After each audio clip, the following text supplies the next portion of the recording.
կաթողիկոսը անկախ Հայաստանի պատմության մեջ առաջին անգամ դատարանի առջև է կանգնել։ Ինչ կարծիք ունեք, ընդհանրապես հետևում եք իրադարձություններին։ Ոչ չեմ հետևում, կարծիքս լավ չի։ Չի ուզեն ասենք, ձևի լարվածություն լիներ կաթողիկոսի նկատմամբ։ Ցավ ենք ապրում էլի նման բաներից, նման վատ բաներից։ Մենք բոլորս է եկեղեցուն շատ հավատում ենք, գնում ենք։ Միշտ եղել է, այտենց էլ կմնա։ Շատ վատ։ Ինչ եք կարծում, ինչու են այդպես անում։ Ինչ իմանամ, իրանք ոնց ուզում են, ինչ ուզում են անում են։ Ոչ մեկն էլ ժողովրդի կարծիքը չի հարցնում անուշս։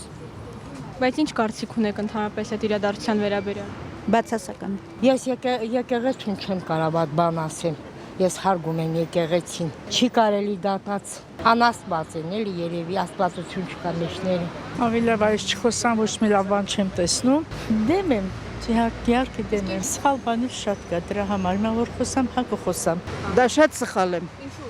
Որովհետև կաթողիկոսը չի ենթարկվում սահմանադրության ինքը առանձին, եկեղեցին առանձին միավոր է։ Բայց ինչ եք կարծում, ինչ գործոն կա, ինչու են իր դեմ գործառույթ։ Որովհետև իրանք հայ չեն։ Կարծեմ, որ այդ ամենաստորարար կառավարության կողմից։ Որովհետև իրանք չունեն կաթողիկոս դատելու։ Առաջինը իրանց է պետք դատել։ Իսկ ինչ զգացմունքներ ունեք, որ տեսնում եք կաթողիկոսը գնում է Ցավ, որ իմ երկրի, իմ կրոնի, իմ հավատքի դեմ դուրս են եկել, որ թուրքերի հրամանը կատարեն։ Քրիստոնյա կաթողիկոսին կպնել մի քիչ լավ չի էլի, լավ բան չի։ Սխալ է։ Ես դրսից նոր եմ եկել, չեմ ճանաչում ու չգիտեմ էլ ոնց վերաբերվեմ, բայց կողքից լսում եմ, որ մարդիկ շատ բացասական են վերաբերվում։ Կաթոլիկոսին կարելի է դատել։ Մենակ ես եմ ուզում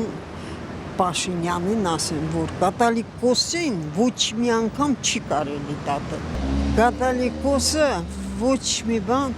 մարդկանց վատ բան չի անի։ Ոչ մի անգամ։